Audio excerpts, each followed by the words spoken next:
আমরা ফাঁসির মঞ্চে ঝুলতে রাজি আছি, আমরা বুলেট বোমার আঘাত খেতে রাজি আছি, আমরা প্রয়োজনে জীবন দিতে রাজি আছি, তবে আমাদের থেকে রাসূলের সুন্নাতকে আলাদা করতে রাজি নেই। আমরা যে কোনো মূল্যে রাসূলের সুন্নাতকে পালন করব, আঁকড়ে ধরব। রাসূলের সুন্নাত ছোট নয়। অনেকে বলে যে ছোটখাটো বিষয়, এ নিয়ে আপনারা কথা বলিয়েন না। আমার কাছে মনে হয় রাসূলের সুন্নাত ছোট নয়। আমি বাশার বিন হায়াত সই আকীদা আগে শিখিনি। আমি আগে দেখেছি লোকটা কেন বুকে হাত বাঁধে, লোকটা কেন রফুল ইদান করে, লোকটা কেন জোরে আমিন বলে, লোকটা কেন পায়ে পায়ে মিলিয়ে দাঁড়ায়, লোকটা কেন ইমামের পিছনে সূরা ফাতিহা পড়ে, লোকটা কেন জানাজার নামাজে সূরা ফাতিহা পড়ে। এইটা আমি শিখে তারপরে সই আকীদা এসেছি, তারপরে আকীদা শিখেছি, তারপরে বিশ্বাস আকীদাকে সঠিক করেছি। আগে আমলের মাধ্যমে এই দলের সন্ধান পেয়েছি। অতএব এটা ছোটখাটো বিষয় নয়। ফাঁসির মঞ্চে চলতে রাজি আছি, জোরে আমিন বলা বন্ধ করতে রাজি নাই। প্রয়োজনে জীবন চলে যাবে, প্রয়োজনে মৃত্যুবরণ করব, কোনোভাবেই কঠিন কালে কোন অবস্থায় রাসূলের সুন্নাতকে আমরা ত্যাগ করতে রাজি নাই। সেটা ছোট হোক, সেটা বড় হোক। সাহাবীদের কাছে রাসূলের সুন্নাত ছিল তাদের প্রাণের চেয়ে প্রিয়। তারা ছোট বড় করতেন না, সমস্ত কথা মেনে চলতেন। আমরা যারা আহলুল হাদিস, আমরাও রাসূলের সুন্নাতকে আক্ষরিক পরিপূর্ণভাবে তাবেদারি করে ইত্তেবা করব মৃত্যুর আগ পর্যন্ত। ঠিক তো? আল্লাহ তাআলা যেন আমাদেরকে কবুল করেন। এই যে কেউ যদি চায় আল্লাহ তাআলা আমার জান্নাতের পথকে সহজ করে দিক, আমার জান্নাতের পথকে সরল করে দিক, আমার জান্নাতের পথকে সঠিক করে দিক, এটা যদি কেউ চায়, তাহলে এমন জায়গায় তারা যেন বসে যেখানে জ্ঞান অর্জন করা যায়। দারিমিতে এসেছে 271 নম্বর হাদিস। রাসূল সাল্লাল্লাহু আলাইহি ওয়াসাল্লাম বলেন, যে ব্যক্তি রাতের সামান্য সময়, অল্প সময় জ্ঞান অর্জন করবে, কোরআন এবং হাদিস জানবে, সারা রাত তাহাজ্জুদ পড়লে যে নেকি হয়, আল্লাহ ওই নেকি তাকে দান করেন। অত্র হাদিস দ্বারা বোঝা যায় তাহাজ্জুদের চেয়ে জ্ঞানের মর্যাদা আল্লাহর কাছে অনেক বেশি। সহিহ তারগিব ওয়াত তারহিব 86 নম্বর হাদিস।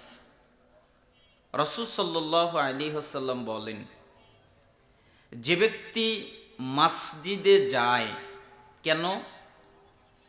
জ্ঞান অর্জন করার জন্যে অথবা কাউকে জ্ঞান শিখাবার জন্যে, হয় শিখতে যায় নতুবা কাউকে কোরআন হাদিস শিখাতে যায়, তাহলে একটা পরিপূর্ণ হজ করলে, ওই হজ কবুল হলে আল্লাহ তাআলা যে নেকি দান করেন, যারা জ্ঞান অর্জন করতে অথবা শিখাতে যায় আল্লাহ তাদের ওই নেকিটাই দান করেন। অত্র হাদিস দ্বারা বোঝা যায় হজের চেয়ে জ্ঞানের মর্যাদা আল্লাহর কাছে অনেক বেশি। মিশকাত 220 নম্বর হাদিস। রাসূল সাল্লাল্লাহু আলাইহি ওয়াসাল্লাম বলেন, যে ব্যক্তি মান খরাজা ফি তালাবিল ইলম ফাহুয়া ফি সাবিলিল্লাহ হাত্তা ইয়ারজি'a, যে ব্যক্তি জ্ঞান অর্জন করার জন্যে, ইলম অর্জন করার জন্যে, কোরআন এবং হাদিস জানার জন্যে বাড়ি থেকে বের হয়। বাড়ি থেকে বের হয় কেন? কোরআন জানবে, হাদিস জানবে, এটা হলো তার নিয়ত। তাহলে যতক্ষণ পর্যন্ত সে আবার বাড়িতে ফিরে না আসবে, ততক্ষণ আল্লাহ তার আমল নামায় জিহাদের নেকি লিখতে থাকবেন। অত্র হাদিস দ্বারা বোঝা যায় জিহাদের চেয়ে জ্ঞানের মর্যাদা আল্লাহর কাছে অনেক বেশি। তাহাজ্জুদের চেয়ে জ্ঞানের মর্যাদা আল্লাহর কাছে অনেক বেশি। হজের চেয়ে জ্ঞানের মর্যাদা আল্লাহর কাছে অনেক বেশি। জিহাদের চেয়ে জ্ঞানের মর্যাদা আল্লাহর কাছে অনেক বেশি। এজন্য আপনাদের অনুরোধ করছি, আপনারা জ্ঞান অর্জন করতে এসেছেন, মনোযোগ দিয়ে জ্ঞান অর্জন করবেন। আশা করছি আপনাদের উপকারে আসবে। তাবারানী আল মুজামুল কাবির 639 নম্বর হাদিস, আরেকটি ছাপায় 641 নম্বর হাদিস। রাসূল সাল্লাল্লাহু আলাইহি ওয়াসাল্লাম বলেন, কেউ যদি কোনো দ্বীনি মজলিসে যায়, এরপরে 3টা কাজ করে। এক, বসে। দ্বীনি মজলিসে বসতে হয়, এটা হলো মজলিসের আদব। বসে না থাকা, দাঁড়িয়ে থাকা, এটা হলো বেদবি, আল্লাহর নবী বলেছেন। 2, যারা মনোযোগ দিয়ে কোরআন হাদিস শোনে, জ্ঞান অর্জন করে। মনোযোগ মানে সাহাবীরা বলতেন, রাসূল সাল্লাল্লাহু আলাইহি সাল্লাম যখন কথা বলতেন, আমরা মনে করতাম মাথায় পাখি বসে আছে, নড়াচড়া করলে পাখি উড়ে যাবে, তাই আমরা নড়াচড়া করতাম না। কোন সাহাবী মনে করতেন আমরা পাথর, পাথর যেরকম নড়াচড়া করে না, আমরা সেরকম নড়াচড়া করব না। আর মনোযোগ মানে বাদাম খাওয়া নয়, বুট খাওয়া নয়, কালাই খাওয়া নয়, ছোলা খাওয়া নয়, চা খাওয়া নয়, পান খাওয়া নয়, কফি খাওয়া নয়, পানি খাওয়া নয়, কারোর সাথে কথা বলা নয়। অমনোযোগিতা হয় এমন কোনো কাজ তারা করে না, মনোযোগ দিয়ে কোরআন হাদিস শোনে। 3, যতক্ষণ পর্যন্ত বৈঠক শেষ না হয়, শেষ দোয়া পাঠ করা না হয়, ততক্ষণ তারা মজলিসে অবস্থান করে। আল্লাহ তাআলা বলেন, মুহাম্মদ জি আপনি বলেন, কি বলবো? কদ গফরাল্লাহু লাকুম যুনুবাকুম, আমি আল্লাহ তাদের অতীত জীবনে যত পাপ আছে সবগুলোকে মাফ করে দিয়েছি। আমি আল্লাহ কারো পরোয়া করি না। তার পাপ হতে হতে আসমান এবং জমিন যদি ছেয়ে যায়, আসমান এবং জমিনে পাপ রাখার মতো জায়গা নেই। এত পাপ করেছে, এর পরেও দ্বীনি মজলিসে বসে মনোযোগ দিয়ে কোরআন হাদিস শোনে, শেষ পর্যন্ত থাকে, আমি তাদের পাপ তো ক্ষমা করি। ও বুদ্দিলাত সাইয়্যাতিকুম হাসানাত, তাদের যত পাপ আছে সমস্ত পাপকে আমি আল্লাহ নেকিতে পরিণত করে দেই। পাপ নেকি পৃথিবীতে দ্বিতীয় আর হাদিস নেই, একটাই। সালাত আদায় করলে পাপ ক্ষমা হয়, যাকাত দিলে পাপ ক্ষমা হয়, সিয়াম পালন করলে পাপ ক্ষমা হয়, হজ করলে পাপ ক্ষমা হয়, হিজরত পাপ ক্ষমা করে দেয়, জিহাদ পাপ ক্ষমা করে দেয়, ইসলাম গ্রহণ করলে পাপ ক্ষমা হয়। পৃথিবীতে যত আমল আছে শরীয়তে, প্রত্যেক আমল দিয়ে পাপ ক্ষমা করা যায়, কিন্তু কোনো আমল দিয়ে পাপ নেকি বানানো যায় না। সালাত আদায় করলে পাপ ক্ষমা হবে, পাপ নেকি হবে না। যাকাত দিলে পাপ ক্ষমা হবে, পাপ নেকি হবে না। সিয়াম পালন করলে পাপ ক্ষমা হবে, পাপ নেকি হবে না। হজ করলে পাপ ক্ষমা হবে, পাপ নেকি হবে না। জিহাদ করলে পাপ ক্ষমা হবে, পাপ নেকি হবে না। হিজরত করলে পাপ ক্ষমা হবে, পাপ নেকি হবে না। জিকির আজকার করলে, কোরআন তেলাওয়াত করলে পাপ ক্ষমা হবে, পাপ নেকি হবে না। পৃথিবীর কোন আমল দিয়ে পাপকে নেকি বানানো যায় না। একমাত্র একটা আমল পৃথিবীতে আছে, ওটা হলো মজলিস। যারা কোরআন হাদিস ভালো করে শ্রবণ করে, শেষ পর্যন্ত থাকে, বসে, আল্লাহ তাদের পাপও ক্ষমা করেন এবং যত পাপ সবগুলোকে নেকি বানিয়ে দেন। অতএব এই মজলিস, এই বৈঠক একটাই পৃথিবীতে, সেটা যে কোনো জায়গায় হতে পারে, মসজিদে হতে পারে, মাদ্রাসায় হতে পারে, দার্স হতে পারে, যে কোনো জায়গায় মজলিসের ফজিলত এটা। অতএব আমি আপনাদের অনুরোধ করব, নেকি নিয়ে যাওয়ার চেষ্টা করিয়েন, নেকির পরিবর্তে গুনাহ নেওয়ার চেষ্টা করিয়েন না, উপকার হবে না। মনোযোগ দিয়ে যতটুকু সময়, এই 5 ফেব্রুয়ারিতে আপনাদের বিদায় দিব, ভয় কোনোর কারণ নেই। যতটুকু সময় আল্লাহ কোরআন এবং হাদিস থেকে কথা বলার তৌফিক দান করেন, ততটুকু আপনারা মনোযোগ দিয়ে ধৈর্য ধারণ করে পুরুষ এবং নারী চুপ করে শোনেন, আশা করছি আপনাদের উপকারে আসবে। আল্লাহ তাআলা যেন কবুল করেন। আমি আমার খুতবার মধ্যে একটা আয়াত পড়েছি, আমরা আপনাদের কাছে নতুন ওয়াজ ডেলিভারি করব, এটা আমাদের উদ্দেশ্য নয়। কেন? রাসূল সাল্লাল্লাহু আলাইহি সাল্লামকে আল্লাহ বলেছেন যে আপনি মুমিনদের স্মরণ করিয়ে দেন, তাহলেই তাদের উপকারে আসবে। এজন্য আমাদের সবচেয়ে জরুরি কাজ হচ্ছে, আপনারা জানেন সব, সুদ হালাল না হারাম, ঘুষ হালাল না হারাম, জিনা ব্যভিচার হালাল না হারাম, যত খারাপ কাজ আছে সব আপনারা জানেন, কোনটা হালাল কোনটা হারাম। তো নতুন কোনো কথা নয়, আমরা আপনাদের স্মরণ করিয়ে দিব, আশা করছি আপনাদের উপকারে আসবে। এজন্য আমি খুতবায় আয়াত পড়েছি। আল্লাহ তাআলা বলেন, ওয়ামা আতাকুমুর রাসূলু ফাখুযুহু, রাসূল তোমাদের যা দেয় তোমরা তা নাও, ওয়ামা নাহাকুম আনহু ফান্তাহু, এবং রাসূল তোমাদের যা থেকে নিষেধ করেন তোমরা তা থেকে বিরত হও। রাসূল যা আদেশ করেন তা তোমরা পালন করো, রাসূল যা নিষেধ করেন তা তোমরা ত্যাগ করো। ওয়াত্তাকুল্লাহ, এ ব্যাপারে আল্লাহকে ভয় করো। ইন্নাল্লাহা শাদীদুল ইকাব, নিশ্চয়ই আল্লাহ শাস্তি দানে কঠোর, কঠিন। আল্লাহ শুধু দয়া করতে পারে এমনটা নয়, আল্লাহ শুধু রহমত করতে পারে এমনটা নয়, আল্লাহ শুধু মাগফিরাত করতে পারে এমনটা নয়, আল্লাহ কঠিন শাস্তি দিতে পারে, আল্লাহ কঠিন ভয়ঙ্কর শাস্তি দিতে পারে। অতএব আল্লাহর শাস্তিকে ভয় করে রাসূল যা বলে তাই মানো, রাসূল যা নিষেধ করে তাই ত্যাগ করো। এজন্য আমরা বলি যে আমাদের জীবনের সার্বিক সফলতা, সার্বিক কল্যাণ রাসূলের আনুগত্যের মধ্যে। আপনি যদি কল্যাণ চান, আপনি যা চান সব পাবেন রাসূলের আনুগত্য করলে। কি কি পাবেন?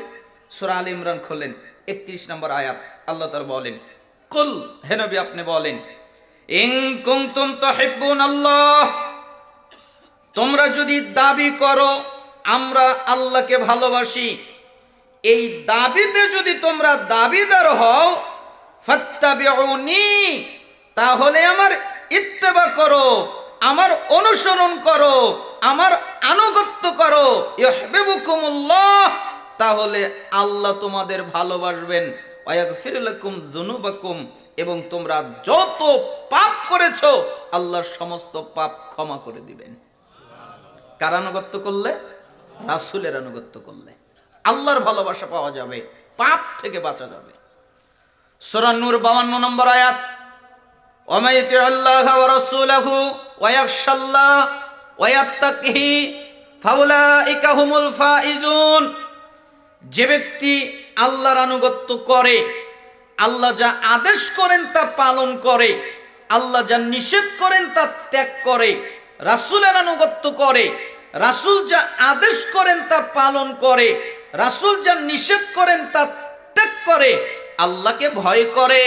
কিভাবে আমি সুদ খেতে পারি আল্লাহ দেখছেন, কিভাবে আমি ঘুষ খেতে পারি আল্লাহ দেখছেন, কিভাবে আমি জিনা করতে পারি আল্লাহ দেখছেন, কিভাবে আমি ব্যভিচার করতে পারি আল্লাহ দেখছেন। আল্লাহকে ভয় করে পাপ থেকে বেঁচে চলে, তাকে অবলম্বন করে, ফাউলাইকা হুমুল ফাইজুন, এরা হলো সফল কাম। সফল কাম জাতিদের একটা গুণ হলো তারা রাসূলের আনুগত্য করে।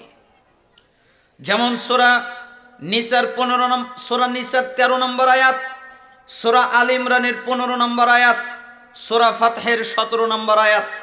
যারা রাসূলের আনুগত্য করে আল্লাহ তাদের এমন জান্নাত দিবেন, পায়ের নিচ দিয়ে নদী প্রবাহিত হবে।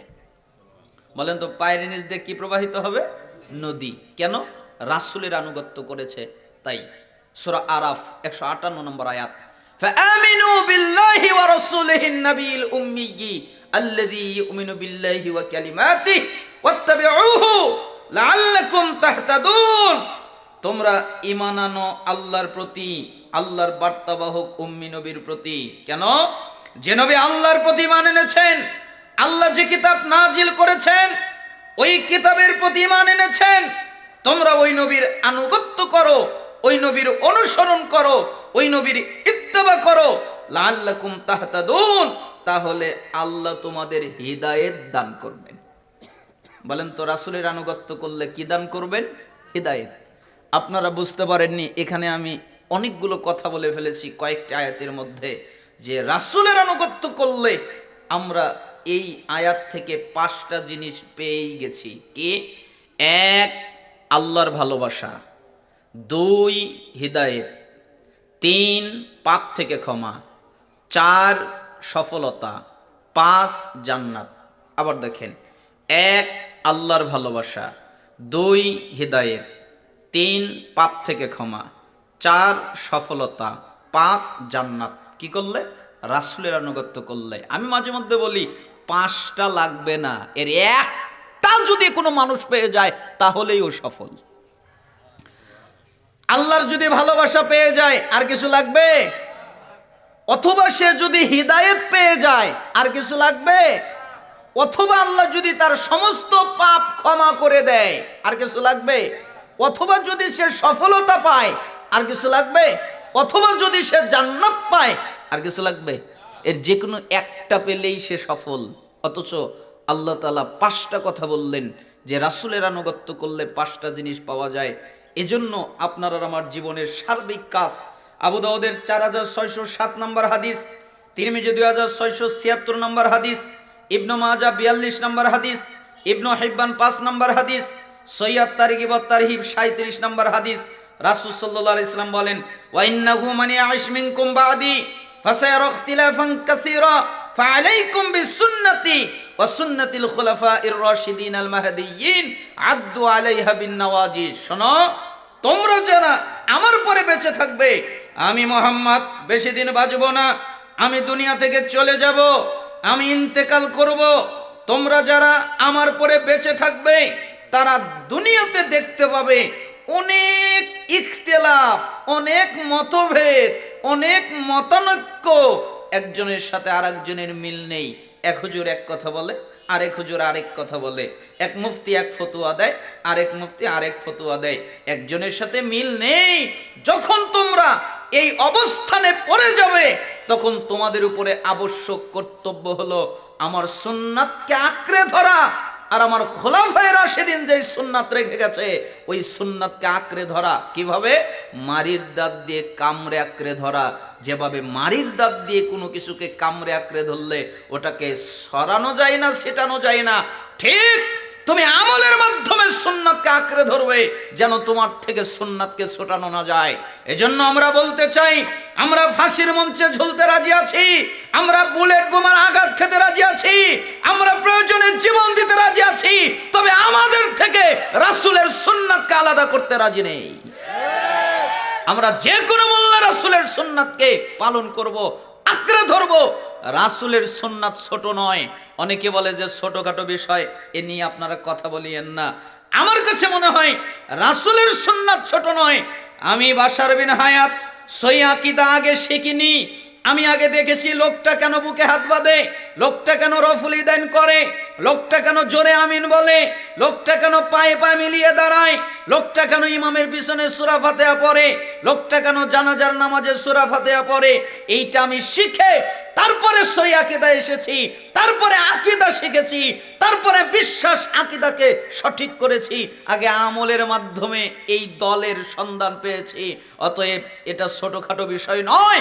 ফাঁসির মঞ্চে চলতে রাজি আছি, জোরে আমিন বলা বন্ধ করতে রাজি নাই।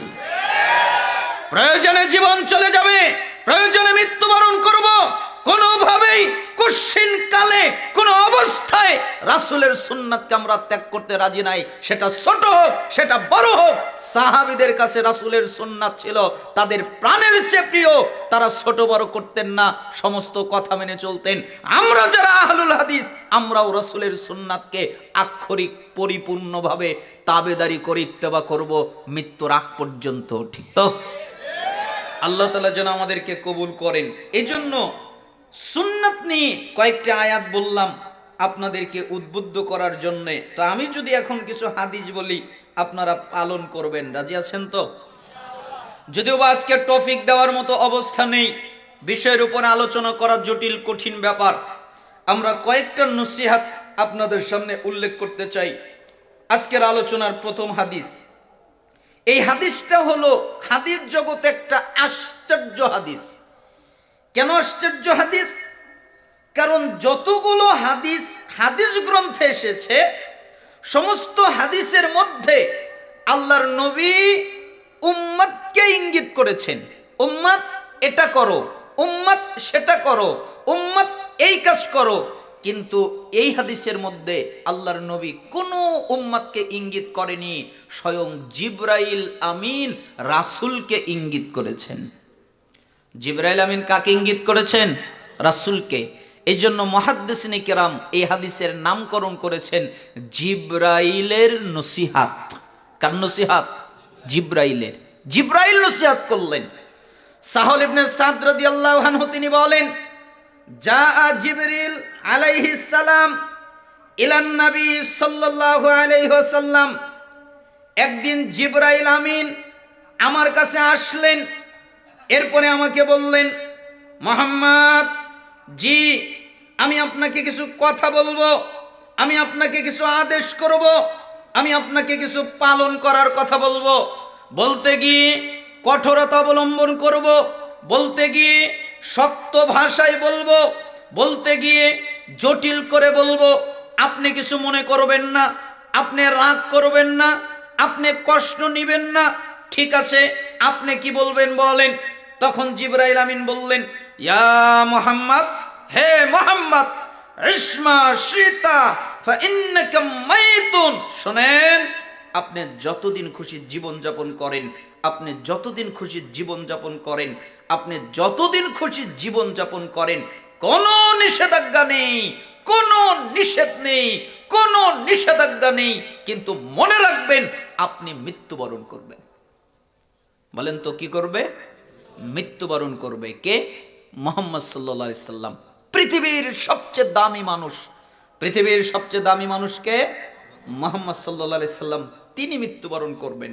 যার কাছে জিবরাইল আমিন আসলেন, মালাকুল মাউত আসলেন, আল্লাহর নবী জি, আল্লাহ বলেছেন আপনি যদি দুনিয়ায় থাকতে চান, আপনাকে দুনিয়ায় রেখে যেতে, আপনি যদি দুনিয়া থেকে যেতে চান, আল্লাহর কাছে আপনাকে নিয়ে যেতে, আপনি দুনিয়ায় থাকতেও পারেন, আপনি দুনিয়া থেকে যেতেও পারেন।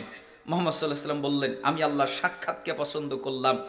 যার থাকার অনুমতি ছিল দুনিয়ায়, তিনি দুনিয়ায় থাকতে পারেননি, অতএব পৃথিবীর কারো পক্ষে সম্ভব নয় চিরস্থায়ীভাবে দুনিয়ায় টিকে থাকা। আস্তিক বলেন, নাস্তিক বলেন, মুরতাদ বলেন, ইহুদি বলেন, খ্রিস্টান বলেন, তারা যদি সবকিছুকে অস্বীকার করে, একটা জিনিসকে অস্বীকার করতে পারে না, ওটার নাম হলো মৃত্যু। তাহলে আপনার দাপট কিসের? আপনি এত ক্ষমতা দেখান কিসের? আপনি একটা চাকরি করেন তাই চেয়ারের দাপট দেখান কেন? আপনি বস হয়েছেন, আপনার কর্মের দাপট দেখান কেন? আপনি একটা বাড়ি করেছেন, ওই বাড়ির দাপট দেখান কেন? আপনি দামি দামি পোশাক পরেন, ওই পোশাকের দাপট দেখান কেন? শোনেন, যেদিন আপনার মৃত্যু হবে, আপনার ওই অফিস অন্যজন দখল করে নেবে। যেদিন আপনার মৃত্যু হবে, আপনার চেয়ারগুলা অন্যজনে দখল করে নেবে। যেদিন আপনার মৃত্যু হবে, আপনার ঘর থেকে আপনাকে টেনে বের করবে। একবারের জন্য বলতে পারবেন না, আমার ঘর থেকে আমাকে টেনে বের করে কে? আপনার শরীরের পোশাক খুলে দেওয়া হবে। আপনি একবারের জন্য বলতে পারবেন না, আমার শরীরের পোশাক খুলে ফেলে কে? আপনাকে কাপড় দিয়ে ঢেকে গোসল দেওয়া হবে। আপনি একবারের জন্য বলতে পারবেন না, পানিটা গরম হয়ে গেছে, আর একটু ঠান্ডা হলে ভালো হতো। আপনাকে কাফনের কাপড় দিয়ে মুড়িয়ে দেওয়া হবে।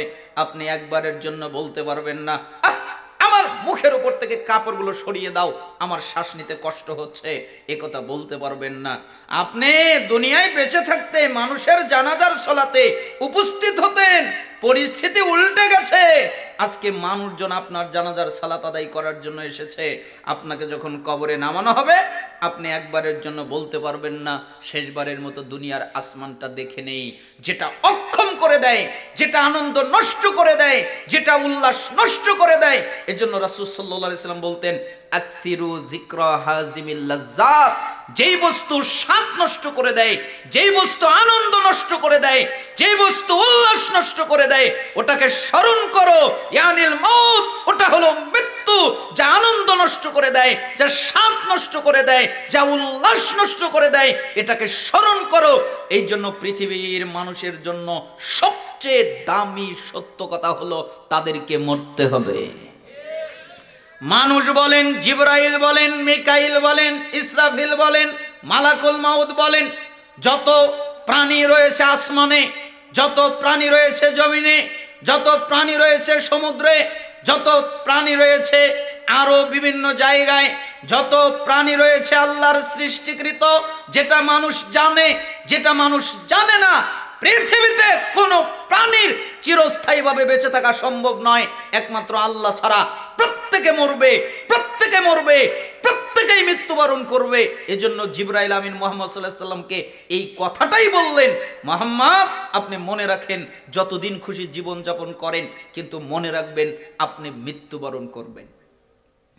ইয়া মুহাম্মদ, হে মুহাম্মদ, ওয়া হাবিব মান আহবাবতা ফাইন্নাকা মাফারিকুহু, আপনি যার সাথে খুশি বন্ধুত্ব করেন, কোনো অসুবিধা নেই। আপনি যে কারোর সাথে বন্ধুত্ব করতে পারেন। আপনার বন্ধু হতে পারে পুরুষ কোনো ব্যক্তি, আপনার বন্ধু হতে পারে নারী কোনো ব্যক্তি, আপনার বন্ধু হতে পারে টাকা পয়সা, সম্পত্তি, বাড়ি বাহন, জায়গা জমি, এগুলো আপনার বন্ধু হতে পারে। মুহাম্মদ মনে রাখেন যেদিন আপনি মারা যাবেন ওই দিন কবরে আপনাকে একা যেতে হবে। আপনার বন্ধু আপনার সাথে কবরে যাবে না, আপনিও আপনার বন্ধুর সাথে কবরে যাবেন না। না আপনারা কি মনে করেন যাবে? আমাদের সাথে কেউ কি কবরে যাবে? কত কঠিন বাক্য রাসূলকে বললেন, আপনাকে একা কবরে যেতে হবে, কেউ আপনার সাথে যাবে না। তো রাসূলের জন্য যদি এত কঠিন বাক্য হয় তা আমাদের ক্ষেত্রে কি হতে পারে?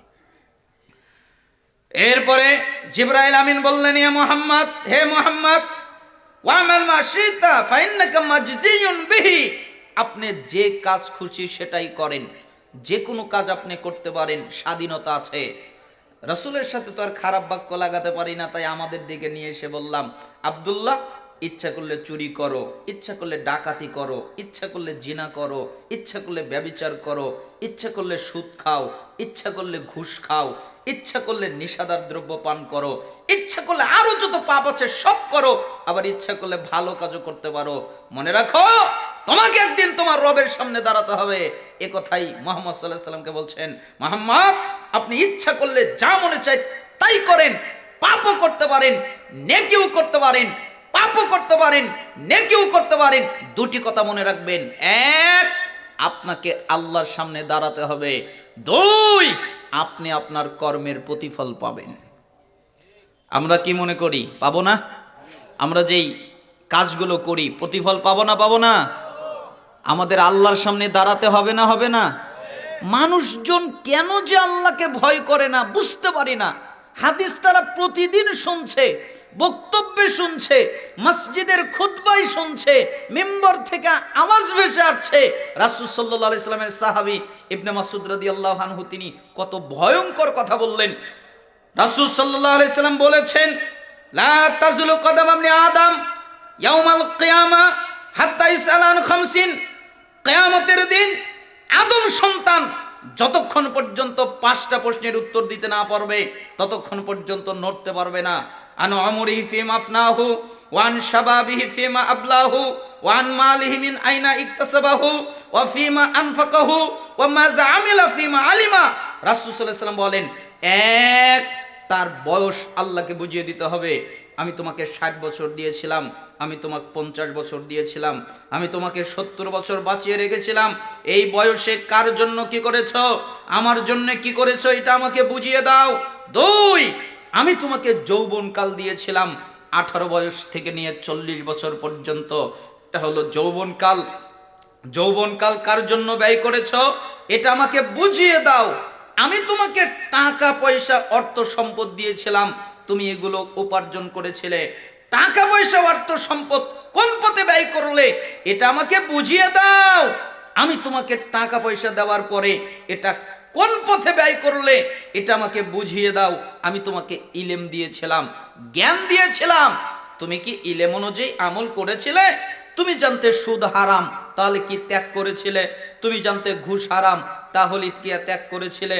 তুমি জানতে জিনা ব্যভিচার হারাম, তাহলে কি বিরত থেকেছিলে? তুমি জানতে নিষাদার দ্রব্য হারাম, তুমি জানতে গীবত হারাম, তুমি জানতে মিথ্যা হারাম, তুমি জানতে চগলখুরি হারাম, এগুলো হারাম, তাহলে তুমি কি এগুলো ত্যাগ করেছিলে? তুমি জানতে শিরক হারাম, এগুলো ত্যাগ করেছিলে কিনা বলো। এলেম অনুযায়ী আমল করেছিলে কিনা? যতক্ষণ পর্যন্ত মানুষ বোঝাতে না পারবে ততক্ষণ পর্যন্ত নড়তে পারবে না। ইচ্ছা করলে হাত নড়াতে পারবে না, ইচ্ছা করলে মাথা নড়াতে পারবে না, ইচ্ছা করলে চক্ষু নড়াতে পারবে না, ইচ্ছা করলে নাক নড়াতে পারবে না, ইচ্ছা করলে হাত পা নড়াতে পারবে না, ইচ্ছা করলে বডি অঙ্গ প্রত্যঙ্গ নড়াতে পারবে না। নড়ার অনুমতি নেই। আগে 5টা প্রশ্নের উত্তর দিবে, তারপরে নড়ার অনুমতি দিতে হবে। যারা নড়তেই পারে না, যাদের নড়ার অনুমতি নেই, তাদের দুনিয়ায় এত ক্ষমতা আসে কি করে? যাদের নড়ার অনুমতি নেই, তারা দুনিয়ায় কিভাবে আল্লাহকে ভুলে তারা জীবন যাপন করে, কিভাবে হতে পারে? আপনি কেন আল্লাহকে ভয় করেন না? আপনার ভিতরে আল্লাহর ভয় কমে গেল কেন? সাহাবীরা আল্লাহকে কত ভয় করতেন। আল্লাহু আকবার। একজন সাহাবী মায়েজ বিন মালিক, আপনারা জানেন, আমি স্মরণ করিয়ে দিচ্ছি। আপনারা একভাবে জানেন, আমি একটু ভিন্ন কায়দায় বলছি। মুসান্নাফে ইবনে আবি শাইবার বর্ণনা যেরকম ভাবে এসেছে আমি ওরকম ভাবে আপনাদের সামনে অনুবাদ করছি।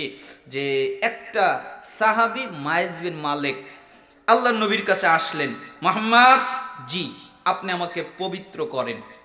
আরে যাও আল্লাহর কাছে মাফ চাও, আল্লাহর কাছে ক্ষমা চাও, আল্লাহ মাফ করে দিবে, ক্ষমা করে দিবে। মায়েজ বিন মালিক চলে গেলেন। দ্বিতীয়বার আবার ফিরে আসলেন, আল্লাহর নবী জি আপনি আমাকে পবিত্র করেন। তুমি কি আমার কথা বুঝো না? আমি তোমাকে বললাম আল্লাহর কাছে মাফ চাও, ক্ষমা চাও, আল্লাহ মাফ করে দিবে, ক্ষমা করে দিবে, চলে যাও। চলে গেলেন। তৃতীয়বার আবার আসলেন, আল্লাহর নবী জি আপনি আমাকে পবিত্র করেন না। তখন তিনি বললেন, তুমি কি আমার কথা বুঝতে পারো না নাকি? আরে আমি তোমাকে বলছি আল্লাহর কাছে মাফ চাও, ক্ষমা চাও, আল্লাহ মাফ করে দিবে, ক্ষমা করে দিবে, চলে যাও। মায়েজ বিন মালিক চলে গেলেন। কিছুক্ষণ পর আবার ফিরে আসলেন, আল্লাহর নবী আপনি আমাকে পবিত্র করেন না। তখন মুহাম্মদ সাল্লাল্লাহু আলাইহি ওয়াসাল্লাম রেগে গেলেন। তো মায়েজকে আর কিছু বললেন না, সাহাবীদেরকে বললেন, এই সাহাবীরা জি এই মায়েজ কি পাগল নাকি? মায়েজ বিন মালিক পাগল নাকি? ও কি পাগল? সাহাবীরা বললেন, জি না ও পাগল নয়। ও তাহলে মনে হয় মদ পান করেছে, তাই আমার কথা বুঝতে পারে না, তাই না? না না মদও পান করেনি। একজন সাহাবী উঠলেন, নাকের সাথে নাকটা মুখের সাথে ঠেকিয়ে দিয়ে শুকে দেখলেন যে না মদও পান করে নাই। তাহলে মাইজ মদ পান করে নাই, তাহলে মাইজ পাগল নয়। তো আমার কথা বোঝে না কেন? আচ্ছা বলো কি করেছো?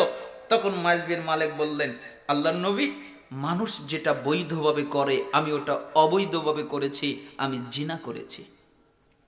তখন মুহাম্মদ সাল্লাল্লাহু আলাইহি ওয়াসাল্লাম বললেন, আহ ইস কতই না ভালো হতো আমায় যদি না জানাতে। আমি তোমাকে বললামই তো আল্লাহর কাছে মাপ চাও, ক্ষমা চাও, তুমি কেন আমাকে জানালে? আমাকে জানিয়েছো, বিচার হবেই, আমার কিছু করার নেই, এটাই শরিয়াত। সাহাবীরা জি মাইজ বিন মালিককে মাটিতে অর্ধ পর্যন্ত গাড়ো, পাথর মেরে মেরে তাকে মেরে ফেলে দাও। মাইজ বিন মালিককে পাথর মেরে মেরে মেরে ফেলে দেওয়া হলো। রক্ত ছিটে সাহাবীদের গায়ে লেগে গেল। তাই সাহাবীরা অভিশাপ করা শুরু করলো। তখন মুহাম্মদ সাল্লাল্লাহু আলাইহি ওয়াসাল্লাম বললেন, সাহাবীরা জি আরে মাইজ বিন মালিক যেই তওবা করেছে, এই তওবা तमाम পৃথিবীর সমস্ত মানুষের মধ্যে যদি বন্টন করে দেওয়া হয়, পৃথিবীর মানুষের তওবা লাগবে না। মাইজের এক তওবা দিয়ে পৃথিবীর মানুষরা মুক্তি পেয়ে যাবে। মিশকাতে 70 জনের কথা এসেছে, মুসান্নাফ ইবনে আবি শাইবায় तमाम পৃথিবীর মানুষের কথা এসেছে। তাহলে মাইজ বিন মালিকের কেমন তওবা শোনো। মাইজ বিন মালিক আল্লাহকে ভয় করত। কিভাবে আল্লাহর সামনে দাঁড়াবে, এই ভয়ের কারণে সে দুনিয়ায় বিচার নিয়ে মৃত্যুবরণ করলো, যাতে আল্লাহর সামনে দাঁড়াতে না হয়। এই ভয়ে মাইজ বিন মালিকের হৃদয়ে কত ভয়, তাই জীবন দিয়ে সে পাপ ক্ষমা করে নেওয়ার চেষ্টা করলো। আর আমরা মানুষ কত পাপ করি, আমাদের ভিতরে ভয় কাজ করে না। এজন্য আল্লাহর নবীকে জিবরাইল আমিন বললেন, মুহাম্মদ আপনি যা খুশি কাজ করেন, কিন্তু মনে রাখেন আপনি প্রতিফল পাবেন, আপনাকে আল্লাহর সামনে দাঁড়াতে হবে। মুহাম্মদ উপদেশ শেষ হয় নাই। শারাফুল মুমিন কিয়ামুল লাইল আপনি কি জানেন মুমিনের সম্মান কিসে? মুমিনের সম্মান হলো রাতে সালাত আদায় করার মধ্যে। যারা রাতে সালাত আদায় করে, যারা তাহাজ্জুদ পড়ে, তাদের সম্মান আছে, তারা সম্মানিত আল্লাহর কাছে। যারা তাহাজ্জুদ পড়ে না, যারা রাতে সালাত আদায় করে না, এরা সম্মানিত নয়, এদের সম্মান নেই। ওয়া ইজ্জুহু ইস্তিগনাউহু আনিন নাস। আর আপনি কি জানেন যে মুমিনের ইজ্জত কিসে? মুমিনের ইজ্জত হলো মানুষের কাছে না চাওয়ার মধ্যে। যারা মানুষের কাছে চায় না, আল্লাহর কাছে চায়, আল্লাহকে বলে একটা জুতার ফিতাও যদি ছিঁড়ে যায় তবু আল্লাহকে বলে, আল্লাহ আমার জুতার ফিতা ছিঁড়ে গেছে, ব্যবস্থা করে দাও। তারা মানুষের কাছে চায় না, আল্লাহর কাছে চায়, এদের ইজ্জত আছে। যারা তাহাজ্জুদ পড়ে এদের সম্মান আছে, যারা তাহাজ্জুদ পড়ে না এদের সম্মান নেই। যারা মানুষের কাছে চায় এদের ইজ্জত নেই। 5টা কথা বললেন। সবল ইমান 10,058 নম্বর হাদিস, কানজুল উম্মাল 21,388 নম্বর হাদিস, মুস্তাদরাক হাকিম 7,921 নম্বর হাদিস, সিলসিলা সহিহা 831 নম্বর হাদিস। 5টা কথা বললেন, আপনার সাথে মিলান। 1, যতদিন খুশি জীবন যাপন করেন, আপনি মনে রাখবেন মারা যাবেন। কি মনে রাখতে হবে? মারা যাব। আবার বলেন কি মনে রাখতে হবে? মারা যাব। 2, যার সাথে খুশি বন্ধুত্ব করেন, যে কারোর সাথে বন্ধুত্ব করতে পারেন, কিন্তু মনে রাখবেন আপনি তাকে রেখে চলে যাবেন, সেও আপনাকে রেখে যাবে। আপনি তাকে নিতে পারবেন না, সম্পত্তি নিতে পারবেন না, ভাই, আত্মীয় স্বজন, বাপ মা, টাকা পয়সা, ধন দৌলত, স্ত্রী, কন্যা, কেউ আপনার সাথে যাবে না। আপনাকে একাই যেতে হবে। আপনিও একা যাবেন, সেও একা যাবে।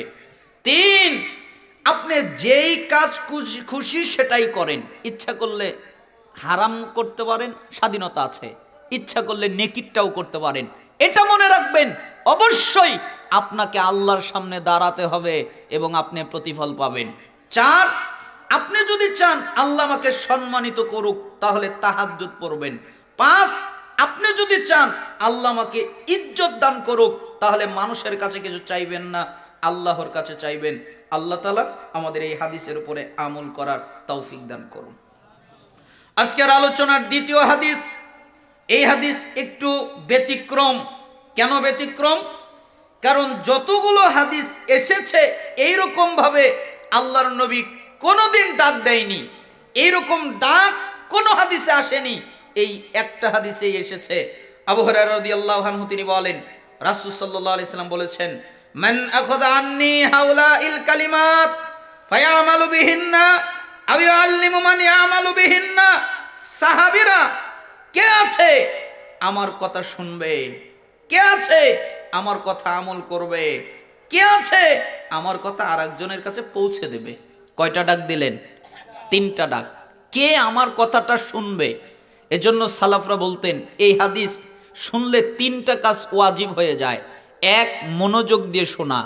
2, এই হাদিসের উপরে আমল করা।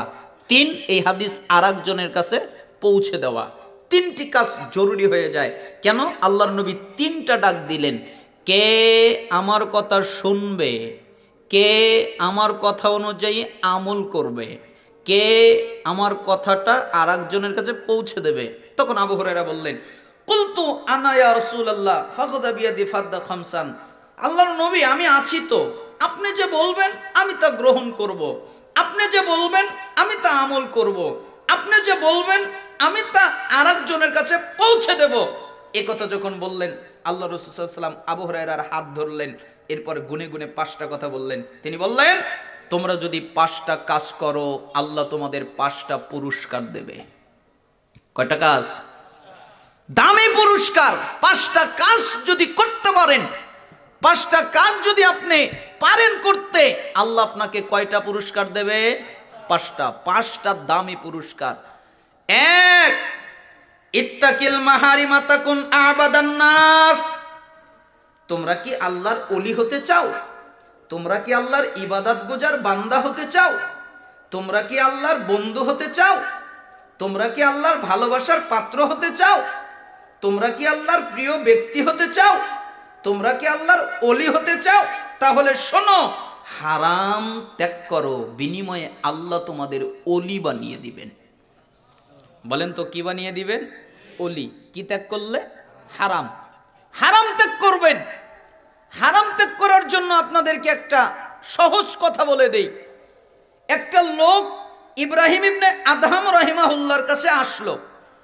এরপরে বললেন, ইব্রাহিম জি, আপনি তো অনেক বড় আলেম, তো আপনি কি আমাকে একটা উত্তর দিতে পারবেন? কি উত্তর? আমি গুনাহ করি, গুনাহ থেকে বাঁচতে পারি না, কোনো পথঘাট পাই না, আমার অজান্তেই গুনাহ হয়ে যায়, গুনাহ করে ফেলি, তওবা করি, ক্ষমা চাই, কিন্তু গুনাহ হয়ে যায়, কি করব? আমার কি গুনাহ থেকে বাঁচার কোনো উপায় আছে, কোনো পথ আছে যে গুনাহ থেকে যেন বাঁচতে পারি? তখন ইব্রাহিম ইবনে আদহাম বললেন, হ্যাঁ আছে। কি আছে? 5টা জিনিস থেকে দূরে থেকে তুমি গুনাহ করবে। কয় জিনিস থেকে? 5টা জিনিস থেকে। মনে রাখবেন, আলোচনা পাবেন না। 5 জিনিস থেকে দূরে থেকে কি করবে? গুনাহ করবে। তখন লোকটা বলে, বলেন কি, 5 জিনিস থেকে দূরে থেকে গুনাহ করা যাবে? কয় হ্যাঁ, তুমি যদি পারো তো গুনাহ করো। যদি এই 5টা জিনিস থেকে তুমি দূরে থাকতে পারো তাহলে তুমি গুনাহ করো। তখন লোকটা বললেন, আচ্ছা ঠিক আছে, বলেন। 1, যেহেতু তুমি পাপ করো, গুনাহ করো, তো আল্লাহর দেওয়া রিজিক খায়ও না। কার দেওয়া রিজিক খায়ও না?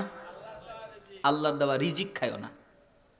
তখন লোকটা থমকে গেল, বলেন কি, সব রিজিকই তো আল্লাহর, তো আল্লাহর দেওয়া রিজিক যদি না খাই তো খাবো কি?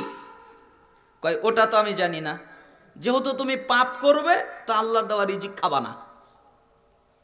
2, যেহেতু তুমি পাপ করো, পাপ থেকে বাঁচতে পারো না, তো আল্লাহর দেওয়া জায়গায় থাইকো না। কার দেওয়া জায়গায় থাইকো না? কয় আল্লাহর দেওয়া জায়গায় থাকবো না তো থাকবো কোথায়? সবই তো আল্লাহর। কয় ওটাকে আমি জানি। তুমি আল্লাহর দেওয়া জায়গায় থাকবে না, এটা হলো কাজ, যেহেতু তুমি পাপ করো। 3, যেহেতু তুমি পাপ থেকে বাঁচতে পারো না, তো আল্লাহকে না দেখিয়ে পাপ করবা। পারবে না? আপনারা পারবেন না? আল্লাহকে না দেখিয়ে পাপ করতে পারবেন না? লোকটা তখন চমকে গিয়ে বলেন, বলেন কি, আল্লাহর চক্ষুকে ফাঁকি দেওয়া যায় না, আল্লাহ দেখবেন। ইব্রাহিম ইবনে আদহাম রেগে গেলেন। এরপরে বললেন, এই নামক হারাম, তুমি আল্লাহর দেওয়া রিজিক খাও, আল্লাহর দেওয়া জমিনে থাকো, আবার আল্লাহকে দেখিয়ে দেখিয়ে পাপ করো, তোমার লজ্জা করে না? তোমার তো লজ্জা করা উচিত। আল্লাহর দেওয়া রিজিক খাও, আল্লাহর দেওয়া জমিনে থাকো, আবার আল্লাহকে দেখায় পাপ করো, তোমার তো লজ্জা করা উচিত। তোমার শিক্ষক দেখবে, এজন্য তার সামনে পাপ করো না। তোমার বাপ মা দেখবে, তাই তার সামনে খারাপ কাজ করো না। তোমার সম্মানিত কোনো লোক দেখবে, তাই তার সামনে খারাপ কাজ করো না। তুমি বিড়িখোর, নেশাখোর, বিড়ি খাও, একটা সম্মানিত লোক আসলে তুমি আড়াল করে নাও, কেন? সে যেন তোমাকে না দেখে, তুমি তাকে লজ্জা পাও। আর যে আল্লাহ তোমাকে দেখে, তুমি ওই আল্লাহকে লজ্জা পাও না। নেমো হারাম, আবার বলো পাপ করব। কিভাবে তুমি পাপ করতে পারো? এগুলো থেকে বিরত থেকে পাপ করো। লোকটা কান্না কান্না চেহারা হয়ে গেলেন। এরপরে বললেন, 4 নাম্বার, যেহেতু তুমি পাপ করবেই, তো মালাকুল মাউত যখন আসবে তখন তাকে ঠেকিয়ে দিবে। এই মালাকুল মাউত থামো। কেন? এখনো তওবা করা হয় নাই, তওবাটা করে নেই। শুনবে না? আপনারা কি মনে করেন মালাকুল মাউত শুনবে? 5, যখন তোমার পাপের কারণে তোমার ফায়সালা হবে জাহান্নাম, পাপ করেছো তাই ফায়সালা জাহান্নাম, তখন তোমাকে জাহান্নামে পাঠিয়ে দেওয়া হবে। তখন তুমি নিজের ক্ষমতা দিয়ে জান্নাতে চলে যাও। কয় আমি তা পারবো না। তো তুমি কি বুঝলা? আমি এটাই বুঝলাম, পাপ করার অনুমতি নাই। ওই লোকটা কি বুঝলো? পাপ করার অনুমতি নাই।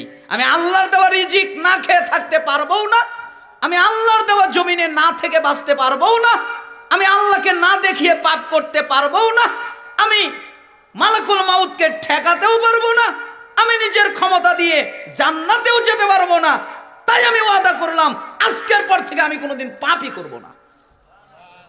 সালাফরা বলেন, ওই লোকটা মৃত্যুর আগ পর্যন্ত কেউ তাকে প্রকাশ্যে পাপ করতে দেখে নাই।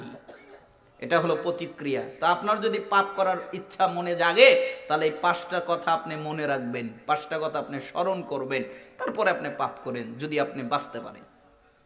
এই জন্য আল্লাহ নবী সাল্লাল্লাহু আলাইহি সাল্লাম বললেন, আল্লাহর ওলি হতে চাও তাহলে হারাম ত্যাগ করো, বিনিময়ে আল্লাহ তোমাকে ওলি বানিয়ে দিবেন।